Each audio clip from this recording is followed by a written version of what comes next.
wars of the 20th century were prophesied in 1788. Carnival does not mean a celebration. An orchestra uses 2 cannons for bass. Can you imagine that? This is Lindsay McCarry back with another gathering of out-of-the-way news articles and facts with which to make you say, can you imagine that? And until we all return in 1 minute and a half, we hope you'll be waiting.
You've heard many warnings during the past years to keep yourself on the lookout for con men and women, confidence operators whose nefarious vocation comprises the bilking of unsuspecting victims out of as much money as they can bilk.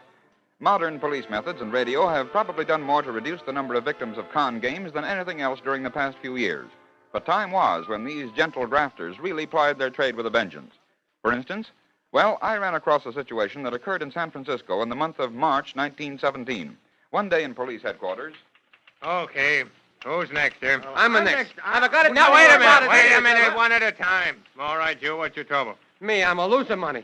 This man, he come to Now, my wait store. a minute. What's your name? Abella. John Abella.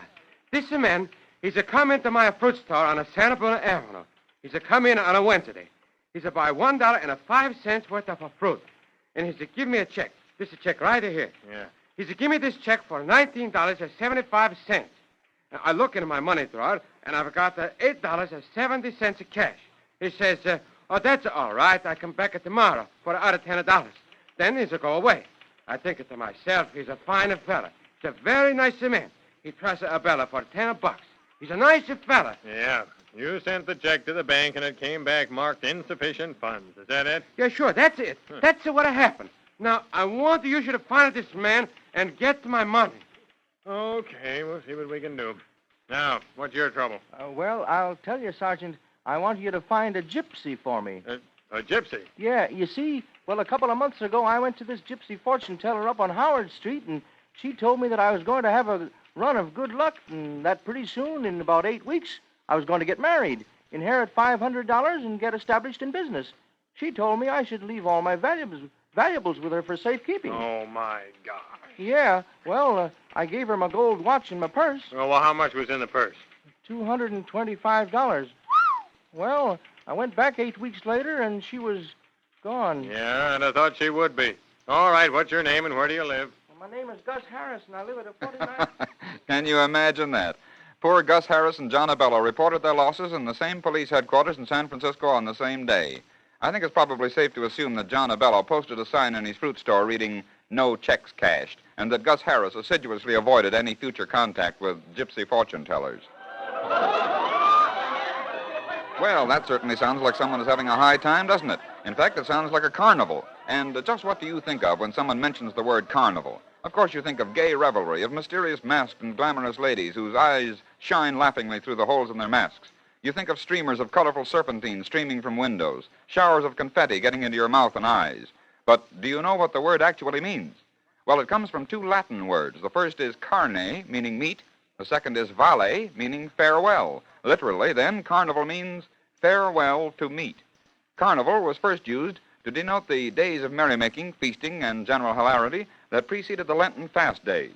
It was a period when the people let off steam in a riot of fun and frolic that had to last them through the 40 days of self-denial and reverent living before Easter. The famous New Orleans Mardi Gras is exactly the same thing, for it precedes the period of Lent. Today, of course, we use the word carnival for any celebration where costumes are worn. So just remember that when you say you are going to a carnival, that what you really say is that you are going to a farewell-to-meet party. Can you imagine that? Our next little item we submit as neither for nor against soothsaying, fortune-telling, nor astrology. I'm going to report it just as I read it. It was in October of 1937 that Maurice Pivard, the French seer, cast the horoscope for the year 1938. Among other things, he said, and mind you, he said this in October of 1937. It's in the stars. I can read them and tell you the future. And what I see for 1938 is baleful, evil. For here I can read the signs that tell of disaster. In particular, do I read a sad fate for the nation, Austria. I see her lost her independence in 1938 during the first quarter of the year. On March the 14th of next year, 1938, she will have reached the climax of her affairs. She will no longer exist as a nation. Thus wrote the French seer Maurice Pivard in October 1937. And on March 14 of the year 1938, Hitler's troops and Adolf Hitler himself marched into Vienna. Can you imagine that? But that isn't all I've dug up in the way of prophecy. Kept in the Viennese University Library under the catalog number I246341 is a little booklet or brochure. It is mellowed and yellow with age, for it was first published in the year 1788. A Polish monk was the author. Well can we imagine the old monk gazing out into the limitless expanse of the sky, watching the stars flicker, his senses attuned to some weird, mysterious influence. At his feet sits a neophyte, listening in breathless wonder as he hears the voice of the old monk, deep, vibrant, calling off the prophecies he has seen. My son, there will come to pass many things. I see in the year 1793, I see a man who was once a king mounting a scaffold to feel the merciless cold knife of an instrument of execution. His name is Louis the 16th of France. But, Father, how can you see those things when this is but 1788? I know not, except that it is given to me to tell. Then I see a bloody war between France and Austria in 1805. Then I see plague sweeping all Europe. I see carts and tumbrils carrying away the dead. That will be in 1889. And then what, Father, after that? My son, be glad you live now.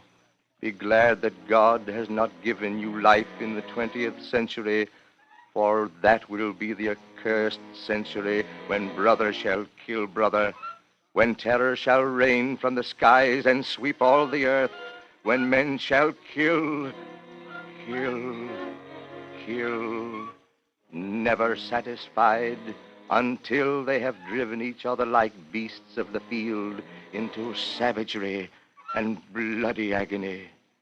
God help them. Father, tell me, does your prophecy see no peace? No peace at all? Someday, man will know that to kill and make war is not to correct the ills and evils of the world, but that he shall not learn until far into the 20th century, until the year 1986. Thus, in the year 1788, wrote and prophesied an old Polish monk in his Salem monastery. He foretold the murder of King Gustav III of Sweden. He prophesied the partition of his own country, Poland, in 1793 by Prussia and Russia, the French revolutions of 1830 and 1848, the burning of Moscow in 1812. Well, we leave it to you. Was the old monk astute and politically shrewd enough to realize cause and effect upon the human race? Were his prophecies based on cold calculations arrived at through a brilliant deduction? Did he base future happenings on the happenings of the past? Or did the stars whisper these things to him as he gazed up at the inscrutable sky? At any rate, in 1788, he accurately and positively foretold the future. Can you imagine that? Now for our sally into the musical world for this part of Can You Imagine That? This time I've dug up a novelty which I think will amuse you. It doesn't have to do with the writing of a certain song, nor does it concern itself with how a popular song may sound like one of the classics. Instead, it's all about a house party and a housewarming that was given by Mr. Jacob Lease at Yerba Buena, California, on July 4th, 1836. The details were very kindly furnished to me by the Bancroft Library of the University of California at Berkeley. Mr. Lease hurried the building of his house, which was one of the first two to be erected at Yerba Buena, and helped to form the beginning of the city of San Francisco. To the housewarming were invited the most prominent families.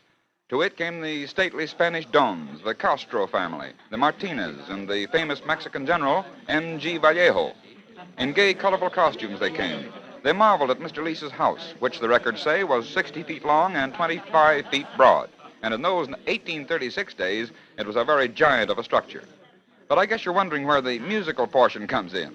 Well, it seems that Mr. Lease's partner, Captain Hinckley, commanded the American bark Don Quixote, which was lying at anchor in the cove. The men from the bark came ashore, and with them they brought an orchestra. Where did they get the orchestra? That's easy. Captain Hinckley had a passion for dulcet sounds, and he always carried an orchestra with him that consisted of a clarinet, a flute, a violin, a drum, a fife, and a bugle. It was possibly the most stylish orchestra ever heard in California up to that time. But to make it even more imposing, Captain Hinckley borrowed 2 small 6-pound cannons from the Presidio to form the bass. Can you imagine that? Now, it puzzled us no little to try to find out just what piece it would be that required 2 6-pound cannons for the bass. We weren't able to find out, but we've used our imaginations, and we've concocted what we think is a good imitation of that early Yerba Buena orchestra playing, well, you listen and see if we haven't made a good choice of a number.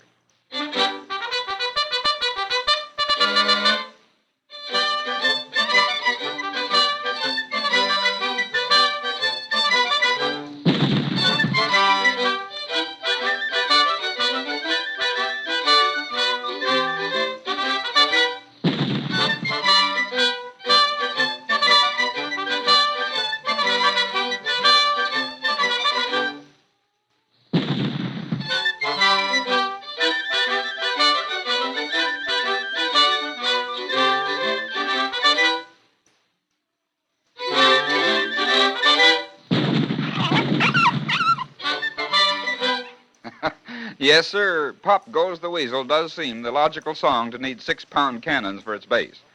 Well, now it seems time has come for me to turn you over to your own announcer, and until we see you again soon.